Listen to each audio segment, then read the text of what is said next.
Did you know that at the time, the Mali Empire was the largest empire Africa had seen?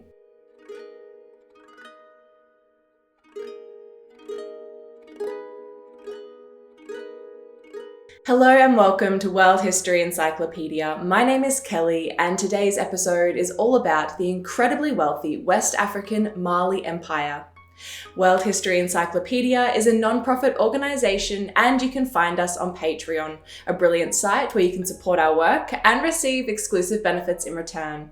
Your support helps us create videos twice a week, so make sure to check it out at worldhistory.org/Patreon or via the Patreon link down below. Founded by Sundiata Keita in 1240, the Mali Empire became the wealthiest kingdom of West Africa and was Africa's largest empire up to that time. The Mali Empire flourished under its first king as a centralised government. Diplomatic ties with other principalities and a well-trained army were established, and even greater heights of wealth and expansion of territory were gained under King Mansa Musa I, who reigned in the early 14th century. The wealth of the Mali Empire developed through control of the regional trade routes as they served as a middle trader between North Africa and the Niger River in the south. Muslim merchants were drawn to the commercial activity, and with them came Islam, which spread to such noted cities as Timbuktu, even though much of the rural population of Mali clung to their traditional animistic beliefs. The empire flourished until its collapse in the 1460s, caused by civil wars and internal struggles for the throne, the rise of rival empires, and the opening of new trade routes not under their control. The Mali Empire developed in the Sudan region of West Africa, an area that had been occupied since the Neolithic period. Fertile land, irrigated by the regularly flooding Niger River, allowed for the development of agriculture around 3,500 years ago, and rice, millet, pulses, tubers, root crops, fibre plants, and fruits were all cultivated alongside the herding of cattle and fishing. Prior to the establishment of the Mali Empire in the region, the earlier political power was the Ghana Empire that ruled from the 6th century to the 13th. The Ghana Empire, which had no relation to modern-day Ghana, flourished through wealth gained from trade and was supported by the military. Even so, it was in decline by the 12th century when it was taken over by the Kingdom of Soso and its king Sumunguru, who reigned from circa 1200. In response to the Kingdom of Soso establishing trade restrictions in the region, the Malinke or Mandingo prince Sundiata Keita waged war beginning in the 1230s. The prince allied himself with other disgruntled chiefs who were tired of Sumunguru's harsh rule, and eventually defeated the Soso in the battle at Krina in 1235. In 1240, Sundiata captured the old Ghana capital and was declared the supreme monarch by the centralised government of tribal leaders, giving him the honorary title of Mari Diata, or Lord Lion. Sundiata named his empire Mali, meaning the place where the king lives. And he also decreed that all future kings would hail from the Keita clan, though they didn't necessarily have to be the eldest son of the king. This would become a problem for the stability of the empire in later years. The Mansa, or king, was the supreme source of justice, but he was assisted by an assembly of elders, local chiefs, and legal advisors during his rule. He would hold audiences in the royal palace or under a large tree, and established various positions such as Chief of the Army, Master of Ceremonies, and Master of the Granaries, which later became Master of the Treasury.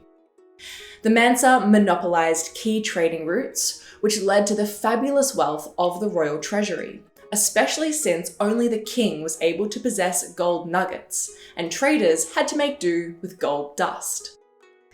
The king presented himself as a mystical being of immense power and instituted policies to encourage this image. Slaves were loyal only to the king, no one was able to be in the king's presence while he ate, and visitors were to approach him barefoot, humbled, and pouring dust on their heads.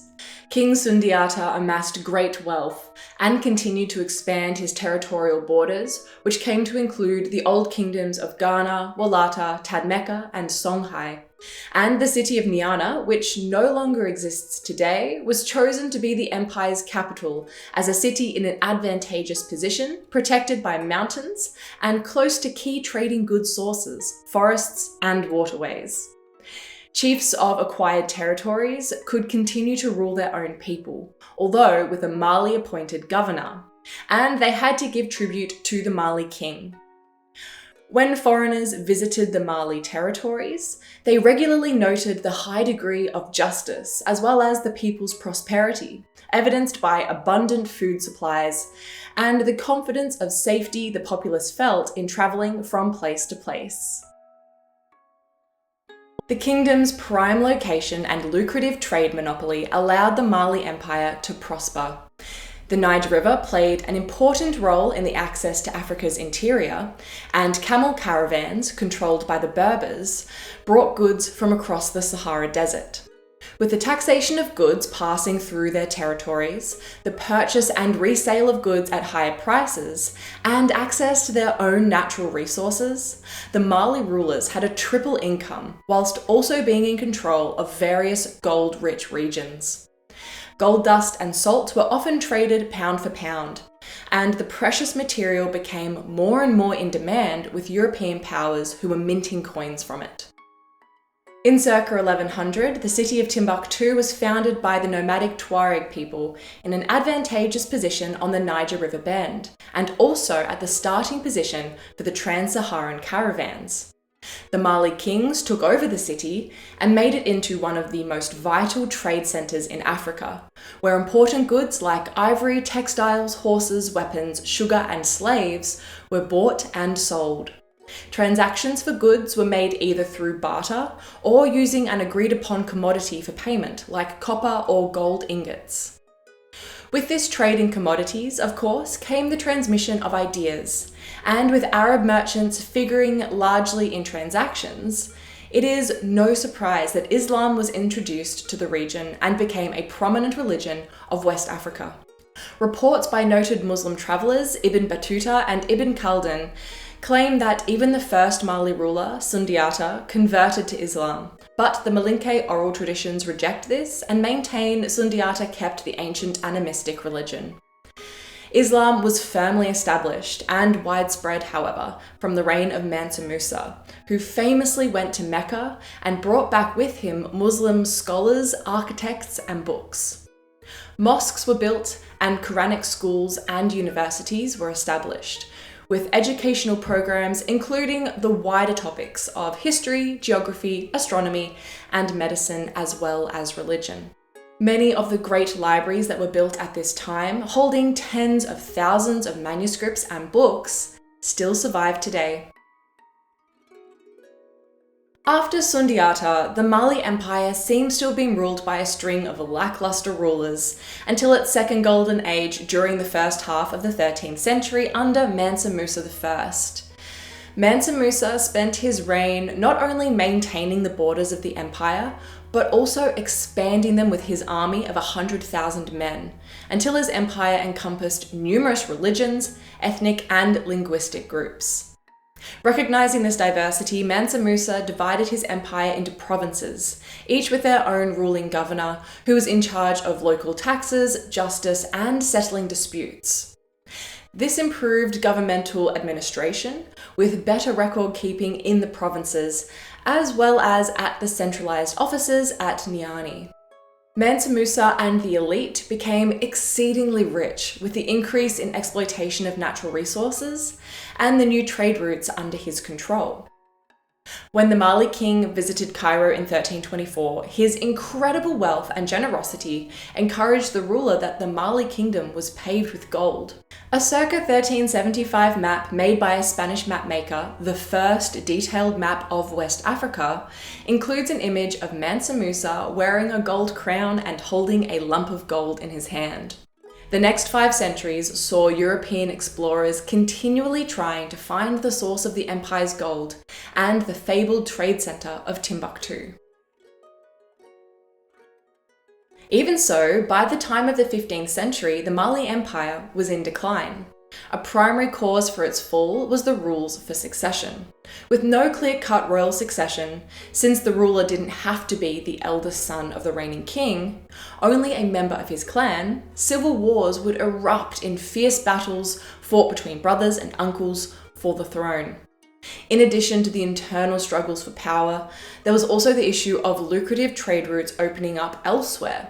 The swift movement of European ships of trade down the west coast, and the growth of rival kingdoms, namely the Songhai.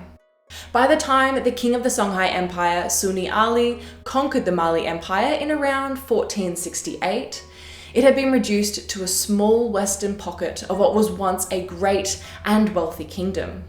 By the 17th century, what was left of the Mali Empire was absorbed into the Moroccan Empire. How could the problems caused by the Mali Empire's rules of succession be prevented? Let us know what you think in the comments below. If you enjoyed this video, make sure to give it a thumbs up and subscribe to our channel so you don't miss out on our new uploads published every single week. This video was brought to you by World History Encyclopedia. For more great articles and interactive content, head to our website via the link below. If you like my shirt, you can find this design and a bunch more in our shop at worldhistory.store, or you can find a link for it down below. Thank you so much for watching, and we will see you soon with another video.